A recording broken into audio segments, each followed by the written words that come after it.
Okay, good day, everyone. I'm Howard Mandel. I'm president of the Jazz Journalists Association, and you've arrived at our Seeing Jazz Photography Masterclass today, featuring Ken Franckling, who a good friend of ours. Ken Franckling was a founding member of the JJA at the meetings back in 1986. He's been an editor at AP. He's a writer and photographer, blogger at Ken Franckling Jazz Notes blogspot.com, author of the book Jazz in the Key of Life, Key of Light, that is, Key of Light, which he'll talk about during this Seeing Jazz session, as well as show some of his images, great images from almost 40 years of work. So Ken, welcome today. Hello, and let's get going. Thanks, Howard. Tell us a little bit about where you are and what you're doing to start off with. I'm in Southwest Florida, hurricane country, about a half hour south of Sarasota. I've been down here for 11 and a half years, and sort of took my principally New England, New York jazz focus and brought it to a new region, which I unexpectedly found to be very fertile with a lot of great jazz and tremendous musicians who have moved from New York over the years. Dick Hyman, Randy Sankey, Roy Gerson, Lou Delgado. The list goes on and on and on. But it was a pleasant surprise. There's a few active jazz societies, some good concerts throughout the year, mostly concentrated in the October.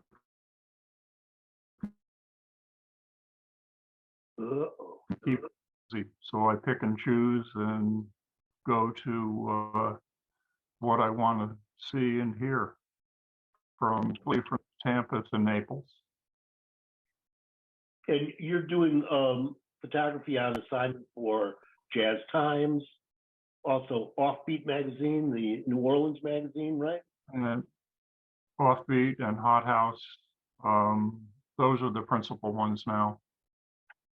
Cool. And I'm semi-retired, but I'm wondering, with the amount of time I spend working on jazz things now, when I ever had time for a day job. It's all passion and keeps me out of trouble. Okay, no trouble for you. So let's go to the early part of your career and see some of your images and talk about how you got started in doing this. You were initially a writer, as I understand it. That's right. I spent 20 years, roughly 20 years at United Press International as a state news editor, feature writer, and was fortunate to hook on when George Jazz Festival back to Newport in 1981, and it reawakened my interest and was a great experience. I've been doing Newport for 41 consecutive festivals now. And this photo that I put up is one of your first, or is it the right? first? The first year I was strictly down there as a writer, reporter, covering it as a news story for UPI, not knowing a lot about some of the musicians that gradually seeped into my psyche. But the first year, 81, I didn't even bring a camera with me. So the photography sort of evolved and developed over the next decade. In 82, I brought my camera. This was probably the first set of jazz musicians I ever photographed, Tal Farlow and Red Norvo at Newport. I think that year maybe I shot a roll and a half of film. That was it. I mean, I was not there on assignment as a photographer. UPI sent another photographer who concentrated on the visual side of the event, and I was writing. But pictures when I found things of interest. I didn't photograph every set. I didn't photograph every musician. There's maybe one roll of black and white film that got me through the weekend. The next year, maybe it was 2 or 3 rolls of film, and within years, I was probably shooting 50 rolls a weekend and developing my eye. And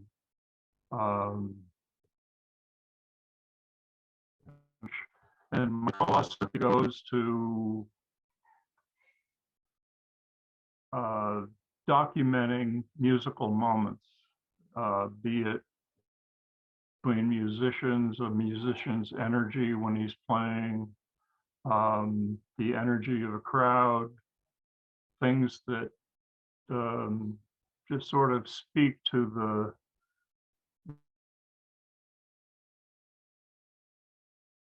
the setting and how it all comes together as a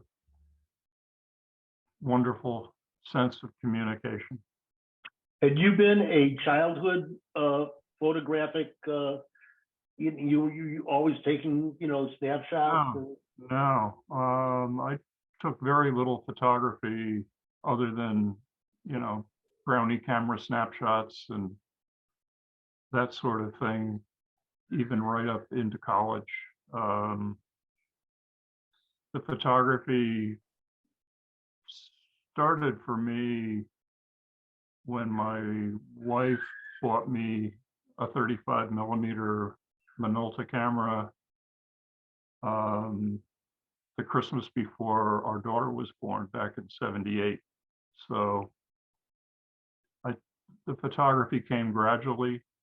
In '83, '84, I spent a full academic year at the University of Michigan as a National Endowment for the Humanities Journalism Fellow, and I was studying American culture and music and jazz history, and was lucky enough to spend 2 semesters taking photography classes at the residential college.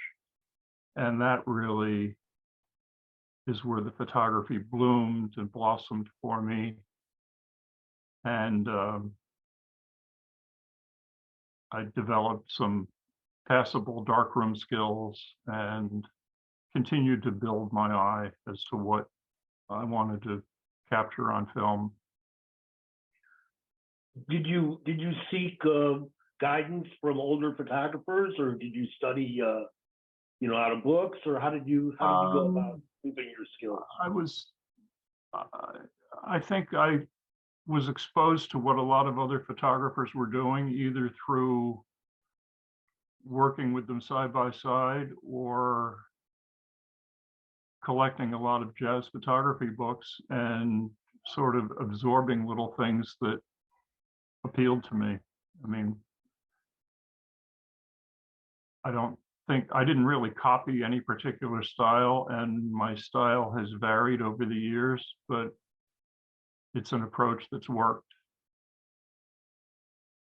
So talk a little bit more about that approach. And you said that you're trying to capture musical moments, but they're not always in performance, and they're not always like full body photos of musicians. Well, here we have 4 musicians, and kind of a camaraderie backstage, it looks like, a rehearsal. This was in February of 1985, when the Blue Note label was revived by Bruce Lundvall. They did a one-night with Blue Note historic concert with great artists from the label performing together. Everybody from Art Blakey right up to younger people like Stanley Jordan and Michelle Petrucciani. And this picture was actually taken the day before when they had a sound check and a rehearsal. And it was just a break between segments, and Grover Washington, Jack DeJohnette, Jimmy Smith, and Stanley Turrentine were just shooting the bull on stage. And I just thought it was a special moment. Kind of has a Herman Leonard look with this cigarette smoke wafting up towards the ceiling. But, you know, four very different musicians just hanging out, and you see the camaraderie and swapping stories perhaps, or catching up because maybe they haven't seen each other in months or years. So I just found it special. Did you have to do anything to print this? So because the light is so different on the four musicians. No, that's just the way the onstage lighting happened to capture them. You see a little bit of spotlight here and there, like the edge of Stanley's chin and under Jimmy Smith's left eye. It was just what it was. And in most cases, that's what we have to deal with, because flash photography is pretty much verboten and washes out shots anyway. You know, you don't get it evens things out, and there's not as much texture and interest in the picture. So I avoid flash at all costs, even if the room that I'm shooting in has very little light.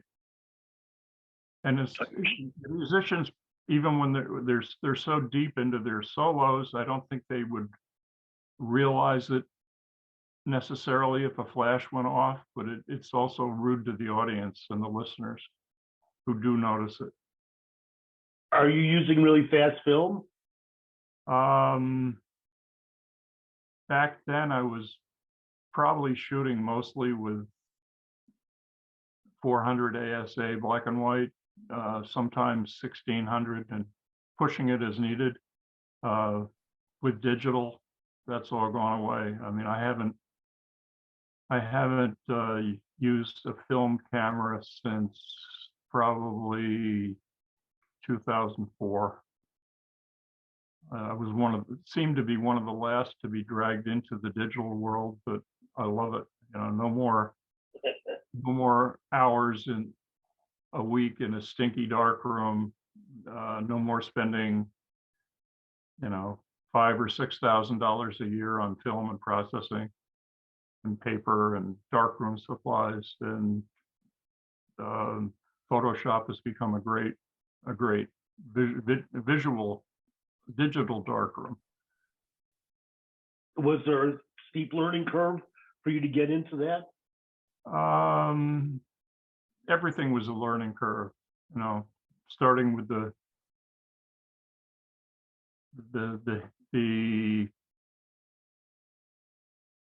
increased emphasis on the jazz photography and wanting to be able to tell the story of the musicians in words and through pictures, capturing their mood of the moment, or their energy, or what made them tick. It varied from shoot to shoot. I think I started with the wrong Miles here, but we were going to talk about one of your breakthrough photos, and I put up a later version of what do you. Let me see if I can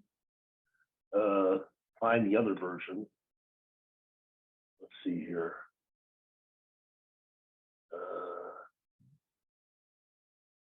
Go ahead and start the story, and I'll find the photo. Right.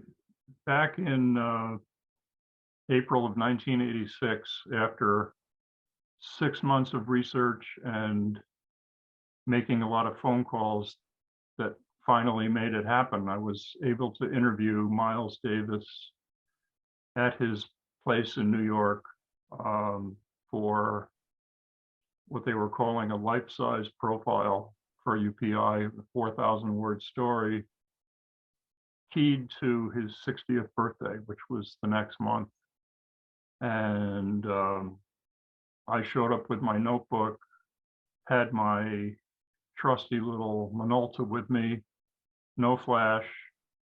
UPI sent a photographer with all kinds of bells and whistles, lights, and he shot the images to go with the story. But when he was changing film, I was able to take some shots of my own, available light, usually backlit, which meant we had to print on number 5 paper to get any usable images.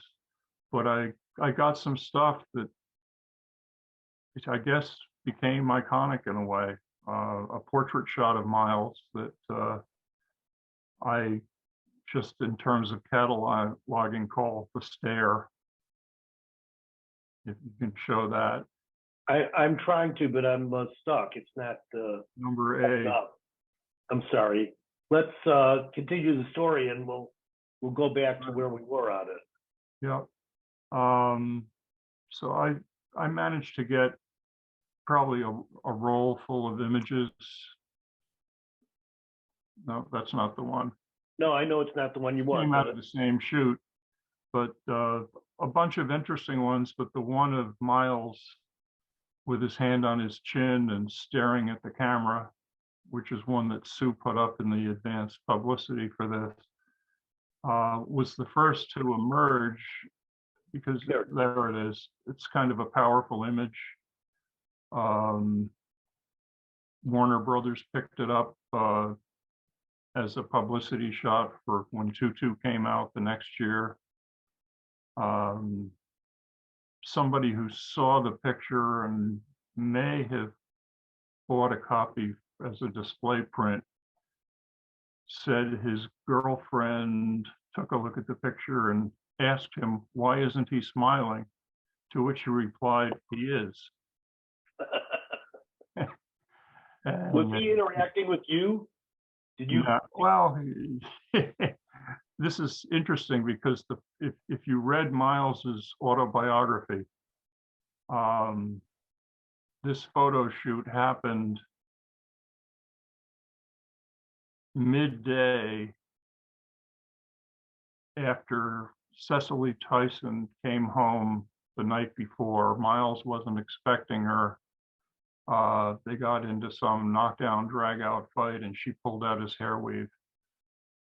And she was leaving when we arrived.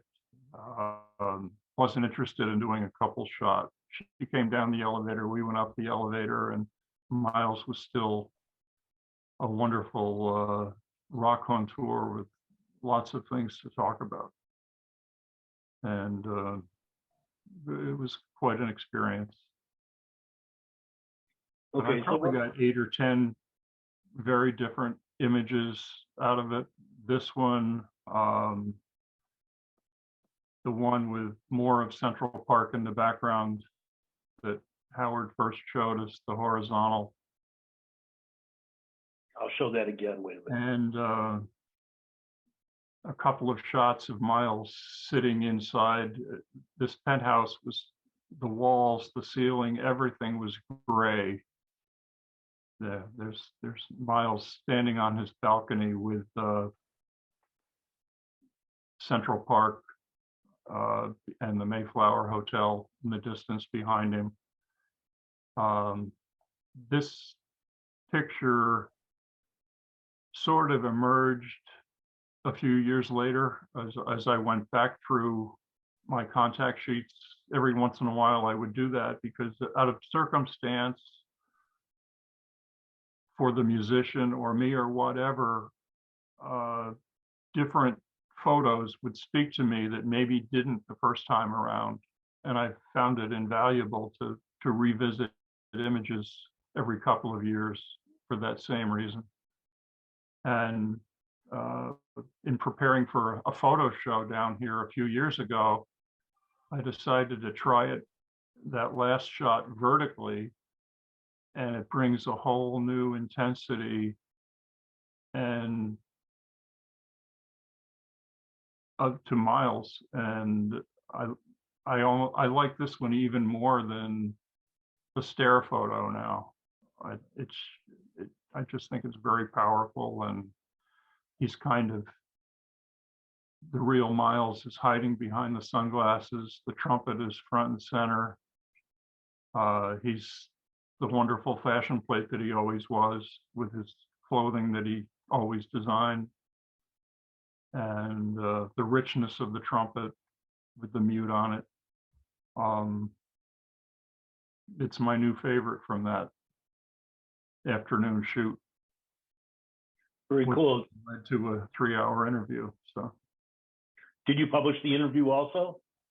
I published the interview for UPI, and it's in the JJA library.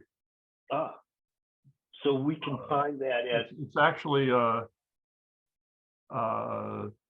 non-expurgated version. I was able to put in the curse words that we couldn't put in when it went out for general newspaper use. I think that may be posted at jazzhouse.org, the archival website of the JJA, not jjanews.org, which is our present newsy site.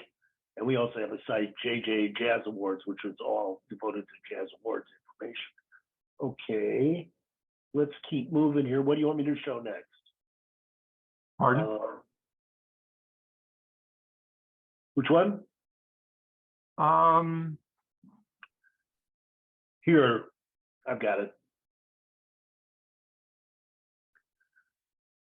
Yes. April of 1988, Benny Carter spent a week at Harvard giving master classes, doing a residency, doing a Friday night performance with a local trio. And this was from a master class the prior afternoon where he was listening to members of the Harvard Jazz Band. He didn't know them from Adam. I didn't know them from Adam. I got a chance to interview him. And he's listening to this student doing a saxophone solo. It was a freshman named Joshua Shedroff, who we now know better as Joshua Redman. And in the background is Anton Schwartz leafing through a book of some sort. I don't know whether it's a real book or a fake book or a book for his next class, but he was more interested in the book, and Benny was clearly concentrating on what Josh was playing. And only years later did this image take on importance when Josh had this meteoric rise on the jazz scene instead of going to Harvard or Yale Law School. And one of those magic things, you know, I was there, it happened, and I just cherished the shot. You know, I'm drawn to the things here that are not dominant in the shot, but that seem to make it work. Like the background, the two-tone background, the bricks and the flat wall. Also, you know, the microphone and the chairs and these things, they just really sharply define the image. They compress sort of the activity of the image.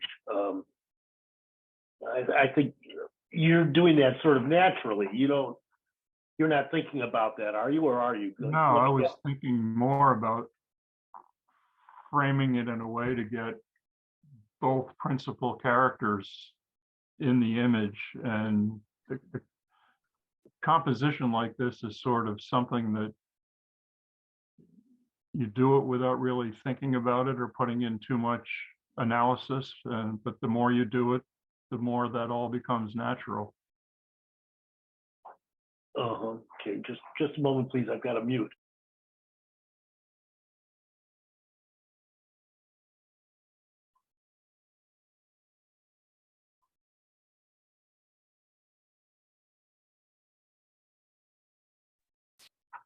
So you had spoken to me yesterday, I think, Ken, about what you call cinematic ways of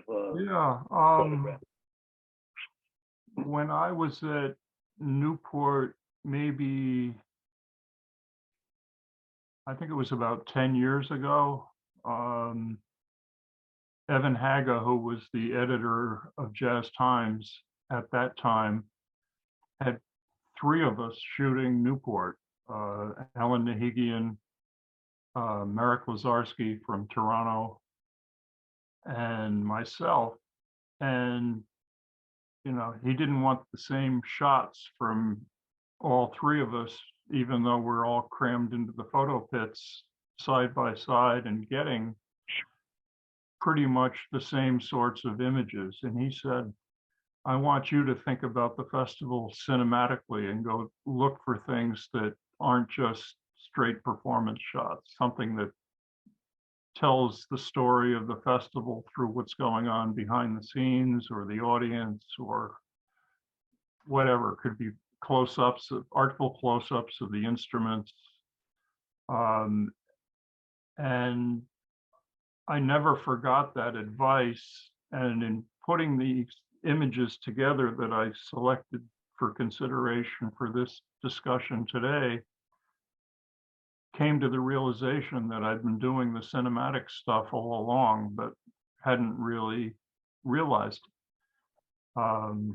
Bits and pieces of it have the close-ups, have the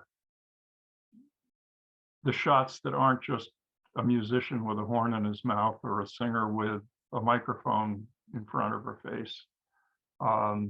This shot, which was taken of Marion McPartland at Sculler's Jazz Club in Boston,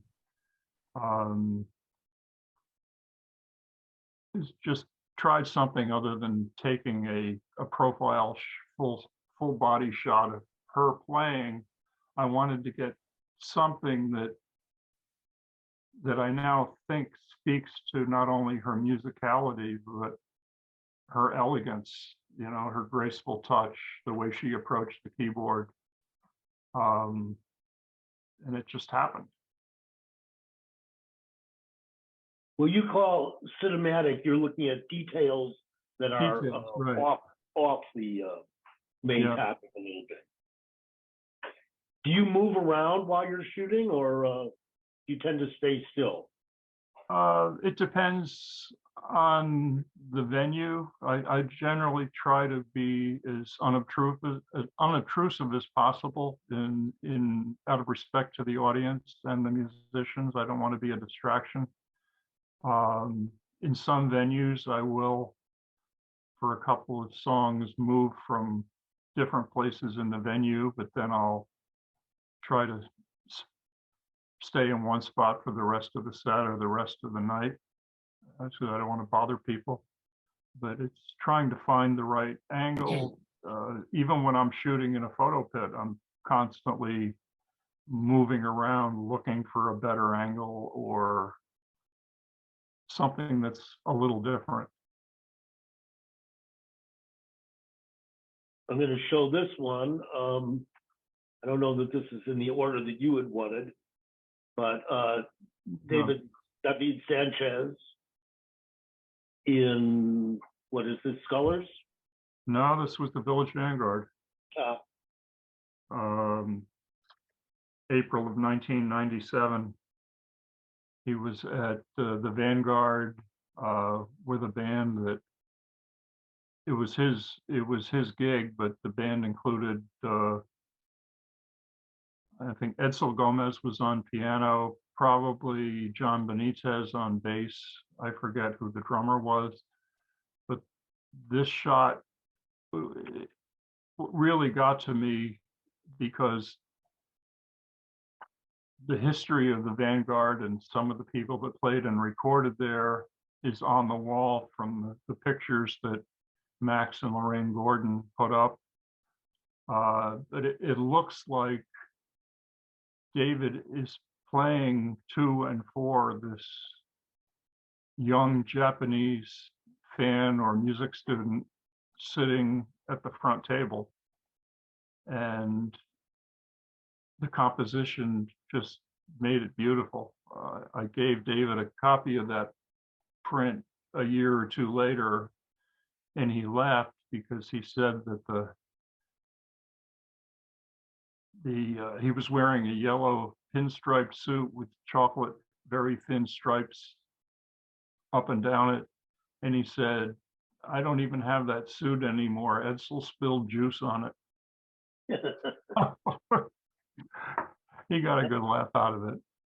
But I just think something about the musician audience chemistry is reflected in there that you don't always see. You're never going to see it if you just focus on a close-up of the musician playing and not the ambience of the room. Speaking of that, here's another which you captured the ambience and the interaction. This was Scullers in Boston. Ronnie Matthews, the piano player, was performing that night in T.S. Monk's band. And about a third of the way into the first set, this woman and little girl came in and sat down near the side of the stage at one of the front tables. I don't know if they were related to Ronnie or whatever, but the little girl got down almost under the piano, right next to it, and spent the rest of the set playing peekaboo with Ronnie. And I just thought it was a delightful moment that I had to photograph. Again, you were kind of lucky. The light is just perfect for her face. I mean, you have to wait for, sometimes you have to wait for the light to be right, especially in some venues. I mean, Scullers was the exception. It had great lighting, but some of these places that I photograph now, you have to deal with DJ lights or lights with revolving color wheels that are never flattering on musicians' faces. And in those cases, I just switch to black and white and it doesn't matter. But this one, that was special. I'm going to show another one where you've used black and white for what it only can be done in black and white. Right. This is a shot of Dave Holland taken in '97. He did a duo concert with Steve Nelson, the Vibes player, at a little art gallery, part of an afternoon music series in Woodstock, New York, you know, one town over from where Dave lives. And I noticed that when Dave got to certain emphatic points in a tune, his body English he'd lift his foot up off the floor. And I tend to get into the rhythm of the music and feel the flow of it as I'm dancing around with my camera and trying to get things just right. You get into the same vibe that the musician is in. So I waited for him to do it again. And I thought it was one of those shots that does capture the energy of jazz. I knew from occasional experiences I had photographing ballet in Boston that you had to anticipate jumps and moves by the dancers. If you waited until they got to the top of their leap to press the shutter, you would actually get a picture as the gravity worked against them and was dragging them down. So you almost have to anticipate when the peak is going to happen and click your shutter just before that. And it worked in this shot as well. Now, again, the contrast is so high. This is just the light that you found. This is not something that you manipulated. No, I may have bumped the contrast a little bit, but they were playing in I was using black and white film, and they were playing in an art gallery that had pure white walls. So that's what it was. Uh-huh. Uh-oh. I don't think Well, I bumped the contrast more than 10 or 15%, but in some cases it helps an image, in some cases you don't need it. I see. Okay, I'm going to try to do something weird with the, yeah, okay. I had to stop the screen sharing for a moment there, but let's switch into some of your color work also. And for instance, using color, but getting the same sort of effect as you have in the Dave Holland shot way, emphasizing the contrast and just using the form. Right, right. This was a shot of Jerry Allen at Newport, 2004. She was playing piano in a band that Bill Cosby put together called the Cause of Good Music. And I was actually behind the stage at ground level and shooting up, and just saw this scene, and I could visualize the silhouette. So I exposed for the sky, and that just darkened everything else up. And after Jerry's passing a few years ago, this became a much more emotional image for me. Where was this published? I don't believe so. Huh. So are all, Other go than ahead. perhaps on my blog. Actually, I don't think I hadn't started the blog yet. So if it was published, I don't have a recall. Is it in your book? That one is not in my book because I never had a chance to interview her. In the book, the musicians that are featured photographically are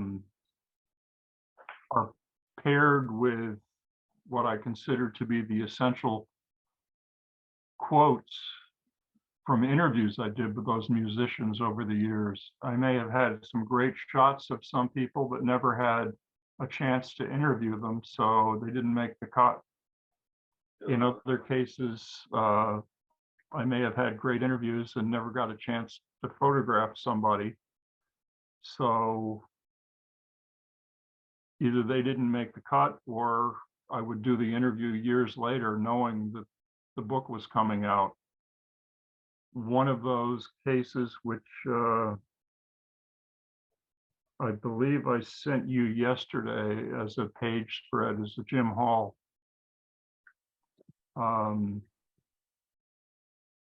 I interviewed Jim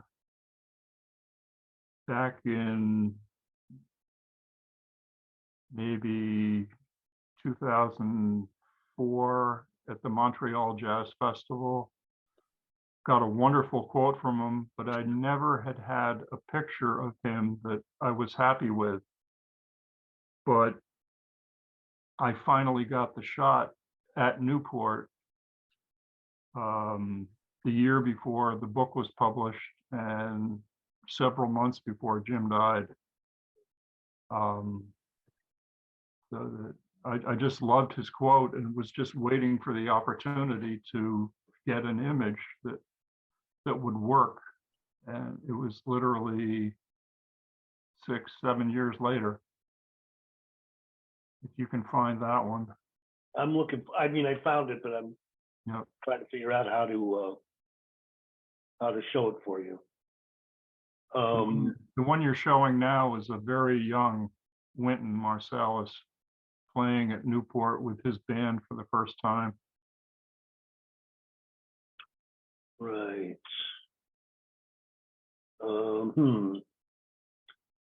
I tried to open the Jim Hall, but I'm not having success with that. I'm sorry. Let's keep moving along. You mentioned that something about it's not just a musician with a horn in their mouth or a singer with their microphone, but you do that very well, for instance, here. I go out of my way to try and get a shot of the singer when the microphone is not right in their face. I don't think it's a flattering look at all. And generally, the jazz musicians move the microphone around, or they move away from the microphone that you can capture something. In this case, I got down as low as I could near the edge of the stage and shot up because I wanted the digital spotlights in the background to add a different kind of emphasis, that if I had shot straight on and just got Jasmia horn and her artful hands and her microphone and more of her body, it would have been the same shot that 20 of the other 50 photographers in the photo pit were getting. And I just think it all works really well. One of the spotlights looks like it's almost on her. The other one looks like it's focused more on her hand and her microphone. This was from Newport this past July. If this photo, if you send this to a publication, are you afraid that they'll crop it, crop the lights out? No, I don't think so, because if they crop the lights out, they'd end up with a shot that was either square or somewhat horizontal, and it really wouldn't have the dynamic interest that this one does. Do you ever have to deal with cropping, that some editor did and that you disapprove of? Infrequently. Nothing I can recall at the moment. I try to crop as I want the picture to be when I'm putting it together. I mean, on the other hand, here's a photo of Terry Lynn Carrington with, she's almost behind all of her hardware here. You've got the hardware, but the photo works. Was when she was doing a final adjustment on her drum kit before her performance at Newport a couple of years ago. And the thing that jumped out at me was the custom made symbol with the feminist signs cutouts on it, because she's now running this Institute for Jazz and Justice at Gender Identity, whatever it's called, at Berkeley. It was something different. You could see enough of her to know who it was, but the symbolism worked a lot more. And in fact, Jazz Times just ran it last month in their education section of the November-December issue. At first, I didn't realize those were cutouts, but then, seeing the other symbol with the perforations brings that up.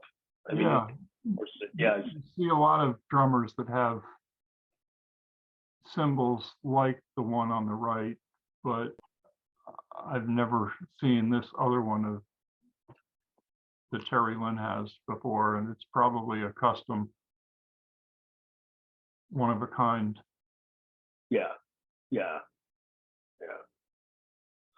So you said that you are selective about what you go to hear these days, just for your own pleasure. And so who are you most excited about?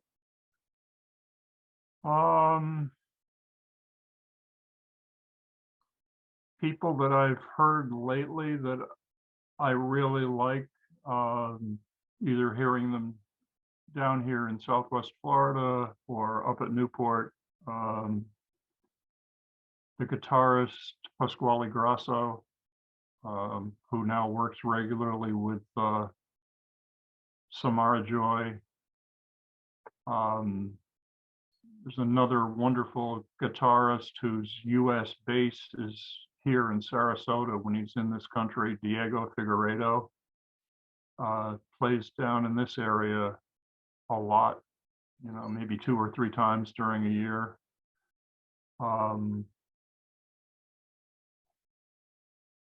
Of course, Emmett Cohen, who has really done a lot to spread the gospel of jazz through his At Emmett's Place weekly series and wonderful collaborations with all stripes of jazz musicians, you know, young, old, and in between. He finds a common ground and does some beautiful stuff. Those are 3 that come to mind off the top of my head. Okay. I think you've got a photo of Emmett. Oh, no, I didn't open that either. I'm sorry. Let's return to the cinematic element. And that's one that you were happy with. This was 1994 at Newport. It was a rainy day, obviously, as you can see with the people dressed in the background. Singer Rochelle Farrell was on the main stage doing a performance that I think was recorded for release for JVC. And as I was either leaving the photo pit or I turned around in the photo pit, I think I'd actually just left, I spotted these 2 women who were just absolutely entranced by what they were hearing on stage. And they were oblivious to the weather and were just locked in so beautifully to what she was singing and the way she was singing it, that it just became the ultimate crowd shot from that weekend. I should ask if people have any questions. Please raise your hand or just unmute and jump in. I'll continue to show some of Ken's other works here. He sent me a great group of photos to look at, and I'm afraid we're not going to get to all of them. It's a sweet moment. This was actually the other keeper from my first Newport with a camera back in 1982. Chick Corea and Elvin Hayes catching up backstage. Chick was there with his band. Elvin was part of a wonderful all-star quartet that I think included Freddie Hubbard, and off the top of my head, I can't tell you who the other 2 musicians were, but I'd have to go look it up on my other computer. But it just spoke to that camaraderie, catching up sort of feel by 2 musicians who clearly loved each other, loved each other's music, and were very warm spirits in their own way.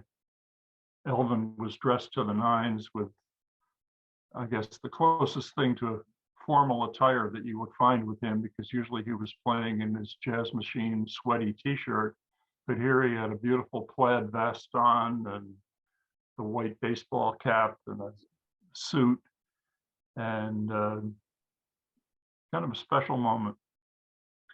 Here was that photo of Emmett Cohen. Emmett Cohen. This was also from Newport this past summer. I think whoever was running the harbor stage at Newport was doing the usual pre-concert preset announcements on the other side of the stage. And Emmett was just waiting there, waiting to go on. And I just loved the composition of him and the stage lighting and the piano and the expression on his face. Not a close-up. Interesting blown out lighting in the background because of either, I think there was a white scrim on the tent behind him. But it just spoke to me. I mean, another one that you do well by hanging out at the off stage at the sound checks and stuff. I mean, I showed that Keith Jarrett earlier, but here's another. This was Newport. Let me refresh my memory. 2012, 10 years ago now. At the quad stage at Newport, which is located inside the fort. Literally 30 seconds to a minute before his band was going to be introduced, Miguel Zenon just sat down at the edge of the stage by the steps and was meditating or psyching himself up for the performance. And I just thought there was a lot of spirituality, self-reflection to the pose. And then I was looking over there, everybody else was waiting for the band to go on stage to do the performance shots. And I find quite often, even if whether a band is playing or not playing, the most interesting, compelling shots of the musicians tend to be when they're listening to other players rather than soloing themselves, because you can just feel that they're into what they're hearing. Okay. Not exactly illustrating that point, but again, the camaraderie. Right. This was Anat Cohen and her two brothers.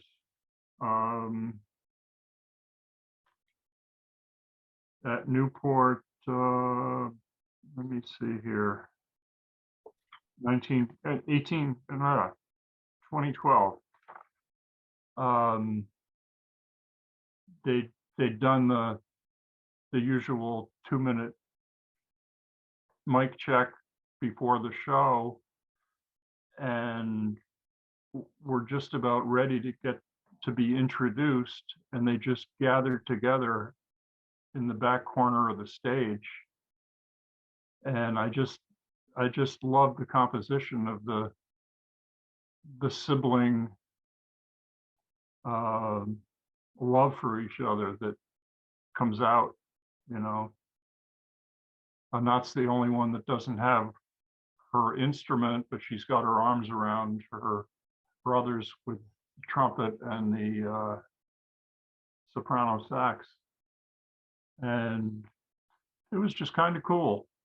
You know, most of the photographers in the pit tend to wait until the music starts to start clicking away.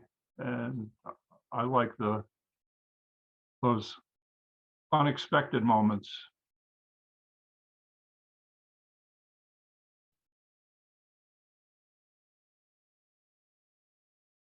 This is an unusual moment. Yes. Kamasi, Washington at Newport last year. I've got a ton of shots of him with his band and up, you know, not up close, but, you know, shots that show his intensity, shots that show the hand motions, whatever, like Gato Barbieri was famous for. But this shot that is really the hand and the horn with all the ornamentation that Kamasi always wears in performance, I just thought was a beautiful cinematic close-up that, you know, can play when you don't want the other kinds of image to be there all the time. And even if you're a jazz fan and you know the musicians, just looking at that, you know who it is, even without seeing a caption or a cut line or.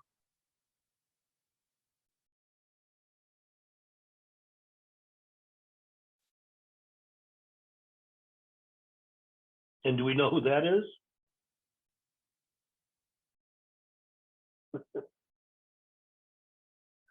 Jason Moran doing his Fats Waller dance party. He had this big, huge puppet mask that he sometimes wore during the set. And I just thought it was a beautiful, humorous image that, because of the logo in the background and the piano in the background and the percussion instruments, just picks up on his playfulness and some of the spontaneous things that you can find at a jazz festival.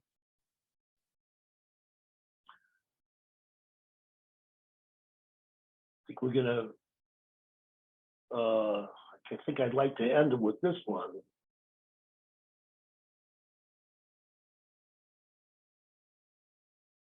Ken? Yep. 2001 at Newport, opening night at the International Tennis Hall of Fame, which originally was called Newport Casino, the original home of the Newport Jazz Festival. Roy Haynes and his Fountain of Youth band opened the gala performance that night for Diana Krall. And I just loved this. I love instrumental close-ups where you get the horn in the hands, or you get whatever instrument it is.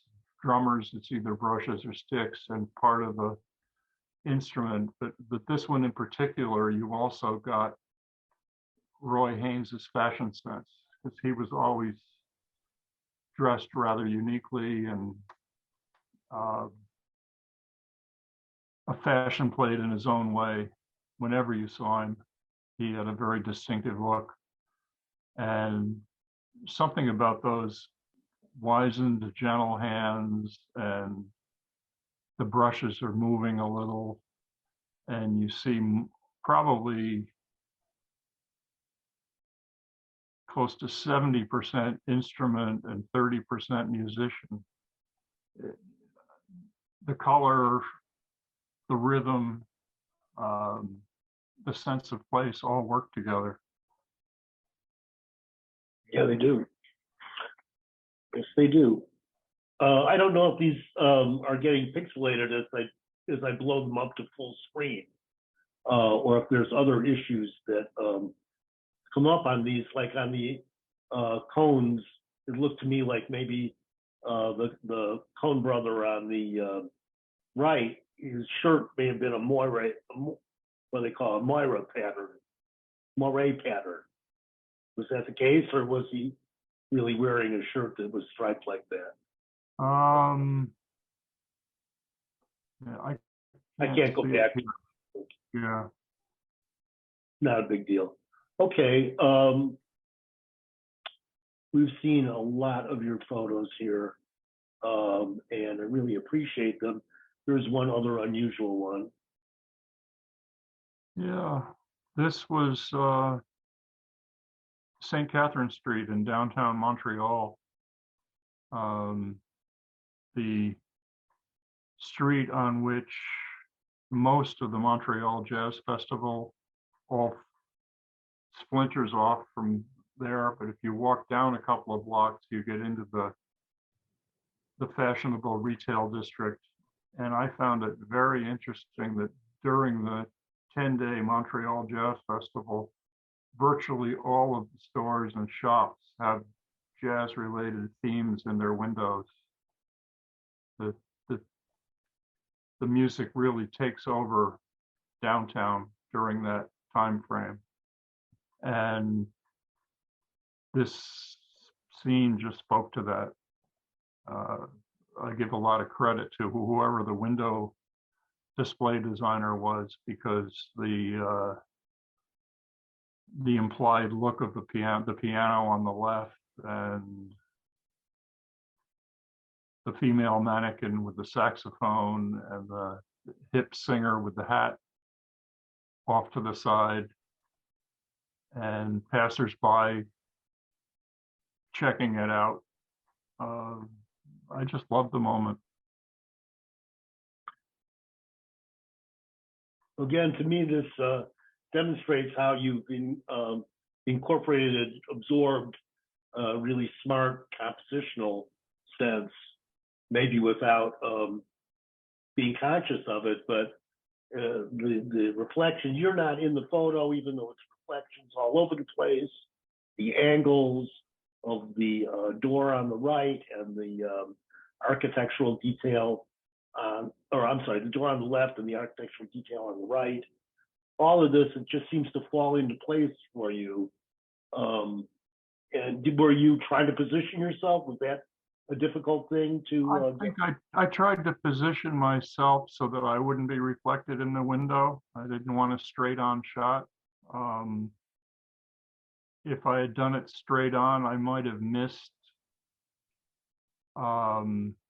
either the singer on the right or the fashion advertisement on the wall behind the mannequin.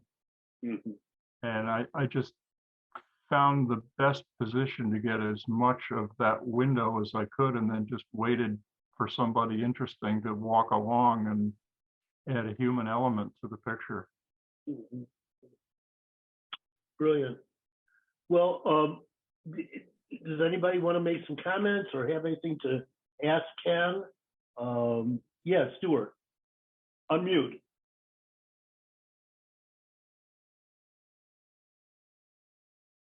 Unmute yourself, Stuart. Unmute. Unmuted. Can you hear me now? Yeah, I can hear you.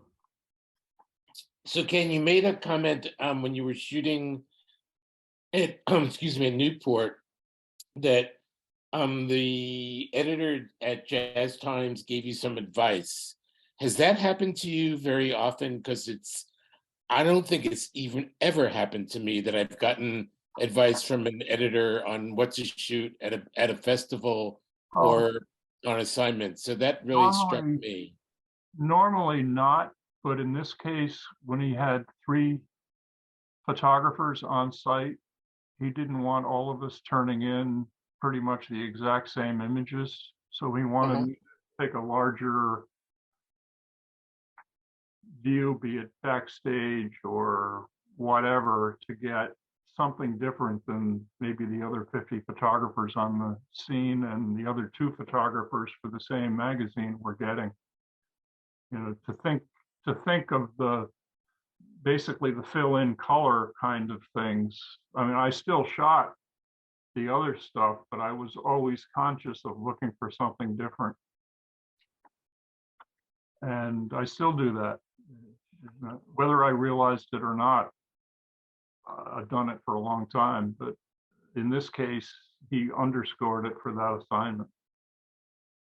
Okay. Bob Giddens has a question also. Bob? Well, comment first and say, I love your work. I appreciate your being here and presenting it and talking us through the stories behind your photos. My question goes to the choice between presenting it in black and white versus color.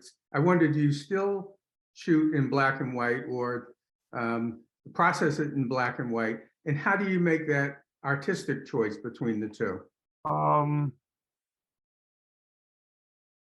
It's just sort of a gut decision. In a lot of cases, if it's a room with really unflattering lighting or weak lighting, I'll switch to black and white. In some cases, I'll shoot in color, but later on, I'll take a look at it in a black and white version and see which is more powerful. I mean, there's certainly there's more of a timelessness to the feel of black and white that we don't get in color, but there's a place for both. I mean, the Miguel Xenon shot was shot in color, but I did a black and white version because all of the musician shots in the book were black and white. So, and it transformed itself very nicely. Thank you. Let's make one more pitch for the book. Ken is offering this book through his website at a discounted $10 off what's available at Amazon, for instance. Correct. So it's Jazz in the Key of Light. And again, Ken, how to contact you for this? The best way to get the book without paying the extra fees that Amazon charges, and also to get my discount, friends and family discount, is go to my blog. If you don't have the URL written down, just Google my name and the word blog, and it will come up. But it's Ken Franckling Jazz Notes. Right. Ken Franckling Jazz Notes.blogspot.com. Right. On the homepage, if you're going to the web version versus the smartphone version, there's a book cover up near the top on the right. And if you click on the book cover, it's like an automatic ordering thing. All you have to do is put in your information for PayPal and I send them out, signed, inscribed, whatever. Very beautiful book. I don't know if we can see if there is color spreads also. I'm seeing Chick Corea, Mel Powell, Milt Hinton, Gregory Porter, Don Cherry, Tom Harrell. There's so many people who are represented, and even, as you say, with the quotes that sort of epitomize their points of view. It's really nice. Thank you. Well, thank you. If anybody else has something, please add it now. I'm not seeing anybody else's hands up, but it's really nice to view these images. Ken, you've been such a stalwart for the JJA and for indeed our whole jazz journalist scene. We depend on you for being there at Newport. Also, the final bars that the incredible posts that you create every year that we feature on JJ News about the deceased from the previous year. It's a mammoth amount of work, and I'm really grateful for that. And it's just great to be able to work with you and to know that your eye is on this music. So thanks so much for all of this. One thing I will mention in terms of the book offer is that really only works for North American orders, because of I've had people request the book from overseas, and when they find out what the shipping cost is, they really aren't interested. But there's a way we can work around that and still get the copy to somebody. Just email me directly at kfjazzpix@aol.com. It's kfjazzpix@aol.com. Yep. Great. Well, thank you.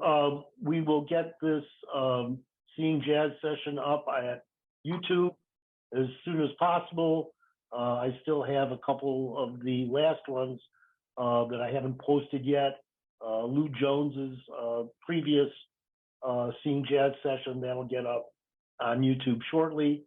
And on January 21st, I believe, we will be hearing from Stuart Brennan, who has been on this call, and we're looking forward to seeing his images too. Go ahead. It's great to see some familiar faces and see some people that I've corresponded with, but we've never met in person. So it's been a great experience, and I appreciate your interest. Thank you. We appreciate your work. Thanks. Okay, bye everybody. Have great holidays, and we'll see you in January, if not before. Thank you very much. Howard Mandel for the Jazz Journalists Association, and Ken Franckling, Sue Claire, Norman Vickers, Luciano Rossetti, Stuart Brennan, Terry Hinty, Danica Pontovic, Bob Gittins, Craig Harris was here, EJ Decker, and Mark Volkemper, I believe, and Lou Stillrock. Thanks, everybody. It was really great to have this. And we'll see you again. Bye. Thank you. Nice holidays. Bye. Thanks. It was Happy great. holidays. Thank Bye. you. This is great. Bye, Take Ken. care. Thanks. Nice Ciao, holidays. ciao, Howard. Ciao. So.